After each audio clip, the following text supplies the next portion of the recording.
Right, day 10 of my 1,000 mile ruck tab yomp across the country carrying a 35-pound pack. I wanted to talk a little bit about strategy. So my strategy's changed a hell of a lot from the start to what it has now on day 10.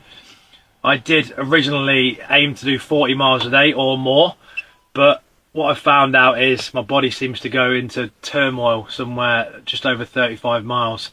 So my first day was like 43. And then I started to realise my body was breaking down already. So what I've done is I've pulled back the miles. I've done a couple of big days of 45s, but I was going from like 5 a.m. till 11 p.m. and I wasn't getting any recovery at all. I was just going from morning to night and it wasn't no good for me. So what I've done is I've scaled it back to 35 miles a day, somewhere between 35 and 38. And I do believe that's a good distance for me to complete. And I do get some good recovery and I get to recover throughout the day as well. So I normally have my longest stint in the morning of around 10 to 13 miles, and then from there the mileage gets a little bit less every time I break, so it could be 10 miles, 8 miles, 6 miles until I start to feel a little bit fatigued. But I don't stop when I feel knackered, I stop before I feel tired, which my brother gave me a little tip to do as well.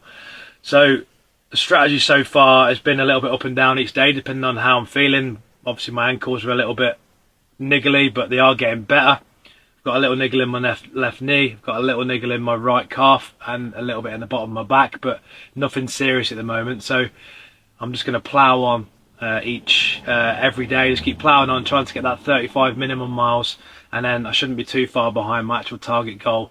I know that I'm about 10 miles behind at the minute on my actual 25 days for 1,000 miles. So I'm 350 I started on today and I should have been on 360. So it's no major, and what I'm looking at doing is towards the end of a challenge is really giving it some beans, so keeping my body nice and fresh until I want to really push and then give it hell. Let's go.